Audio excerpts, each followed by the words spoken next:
Their own lawyer said, what are you, a moron? You never even asked this guy? Well, one day, one of our auditors came up to me and he said, Mark, we're trying to reconcile your books. We had been told by Drexel that if we got that we would get $88 million in cash the minute we handed them an audited statement. So I called Ernst & Winnie and I said, I need an audited statement in the next week. And they said, Mark, that's impossible. And I said, nothing is impossible. I said, I'll pay whatever it takes. They said, Mark, we'd have to bring every employee there in buses. And he said it would cost you $100,000 a day. And I said, get him over here. For $88 million, it was worth it to me. And this guy was auditing our purchases. He came up to me and he had a buddy with him. He said, this guy's reconciling your bank account and there's a $50,197 expenditure that we can't find. And if we don't find it, we're not going to be able to reconcile your bank account. If we don't reconcile your bank account, you don't get the audited statement. Now, the only accounting word I knew was the word material. I said, was that material? It's only 50 grand. I spend that every afternoon. And he said, no, $50,000 is too big a number for us to ignore. And I thought, but I knew who wrote that check. I knew it was me. And I knew who the payee was. It was the bank.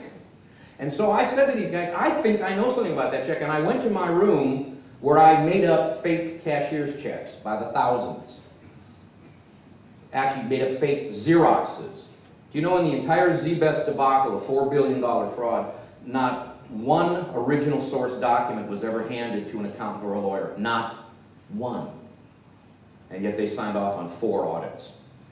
So I went and made up a fake Xerox copy of the cashier's check. And I brought it back and I handed it to this auditor.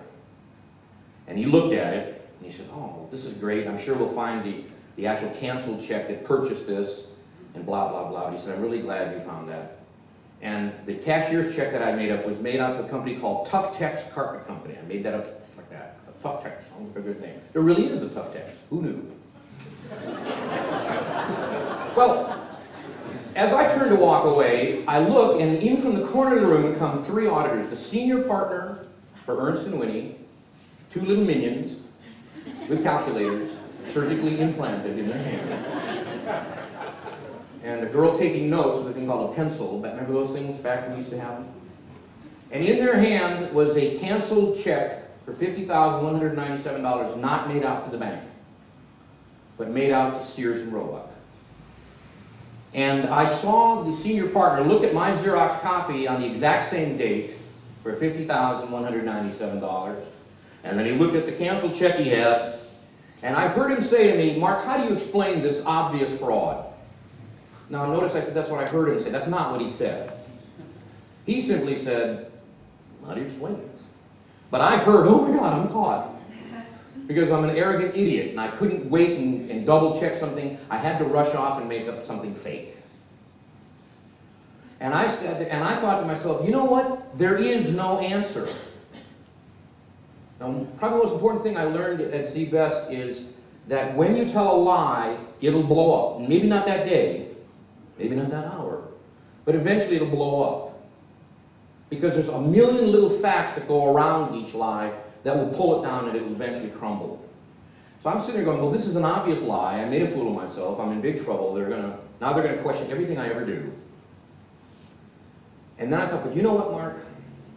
I used to define accountants in the following way. I said, accountants are answers looking for problems. And I said, I've got 3 answers standing there and only 1 problem. And I'm going to just shut up. And if there's one thing people doing due diligence hate, it's silence. They hate it. So I just stood there. Man, we're going to be here a while. Because I cannot think of one single way to explain away this obvious lie. Well, after 1 minute became 2 and 2 became 3, what seemed like 40 minutes is probably really like about 38 seconds.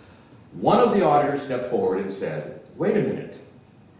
Mark, and he didn't say this to me, he said it to the other auditors because he had worked with me a lot and I had done something rather magical with him. I had lowered his expectations. You know, that's one of the things that I can tell you right now. Most people say fraudsters try to outsmart you. We never do, ever. It's too hard to do.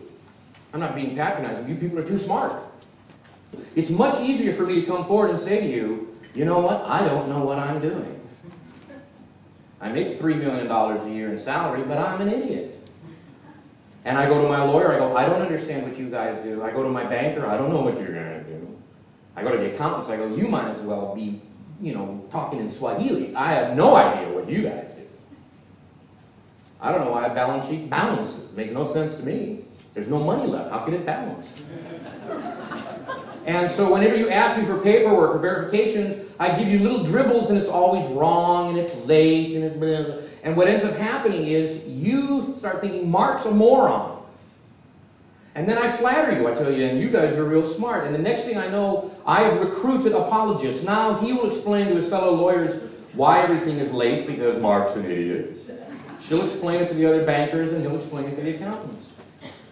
So I had lowered this guy's expectation to the point where he felt duty-bound to explain for me. And he said, Mark, I've seen you in action every day. You get a list of checks that need to be bought that day from your secretary. You rush off to the bank and you buy dozens of cashier's checks. Is there any possibility that on a day when you were in a big hurry, you made out checks for two different things, like one to Sears and one for Tough Techs? And I said, that's exactly what happened. Now I remember it. It's so clear. I remember that very day. It was raining. I had to bend over to write the check. I go, oh my God, that's what happened. It's just like that. But that means I paid $50,197 to Tough Techs that I don't owe them. Now, they're a very honest company. They would have found this mistake eventually and told me about it. But now I know about it. Now I've got $50,000 to play with, all because my accountant, my guy, figured out that I screwed up. And I said, you know what? I said, I'm giving this guy a bonus. Where's my paper? Where's my checkbook? I'm giving him $5 grand right now. And the senior partner from Ernst said, Mark, you don't need to give him a bonus. I said, after all, he was just doing his job. You see, Mark, that's what we do, because you see, we're accountants. And with that, he turned and walked away. And I'm sure he was thinking, Mark is not going to complain about the billable hours this week. Truth be told, I turned and walked away also, but I was a little shakier.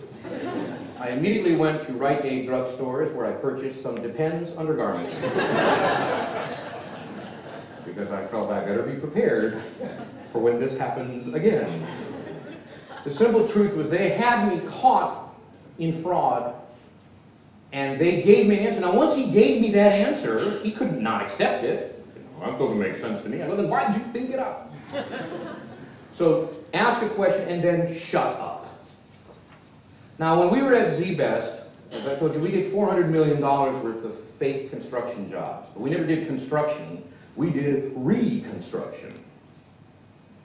And do you know in all that time, not one person in due diligence ever asked us if we had a contractor's license?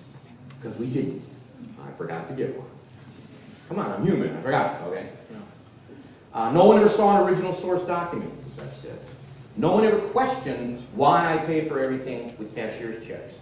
And yet every single one of the 22,000 documents that I created had check marks all over them. They all tied together. One of our invoices that I normally would show you, but since it was such a short talk, I decided I wouldn't use visual aids, other than me, was a $7 million invoice to repair an 18-story building, a 16-story building in Sacramento, California.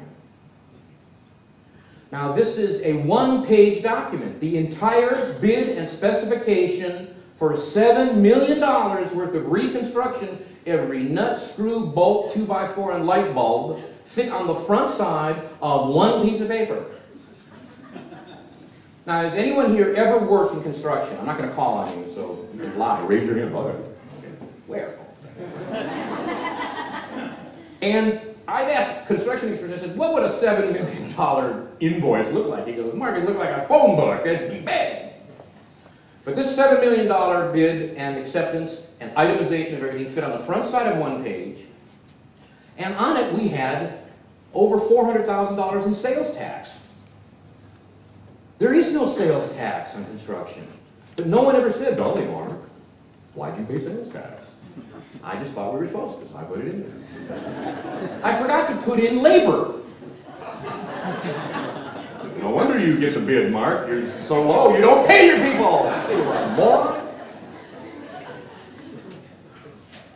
And there were about 11 very major mistakes that if anyone had asked me to explain, I couldn't have done it. I couldn't have explained why by law you have to have your contractor's license number on every document, and we didn't even have one. It wasn't even a fake one. We didn't even have one. I couldn't explain why I paid sales tax. How would I explain it? Oh, you mean you don't? I don't know. Nobody told me. But no one ever asked that because that document was audited 4 times for 4 separate audits to get us $4 billion. And no one ever once asked those kind of questions. But what someone did ask is, they said, Mark, we need to see 5 of your construction jobs. And I said, ooh, no. I said, you can't. And they said, why? And I said, because we signed agreements with all of the insurance appraisers who hired us that we would never let anyone on a job site who wasn't an employee of our company, and you're not an employee of my company.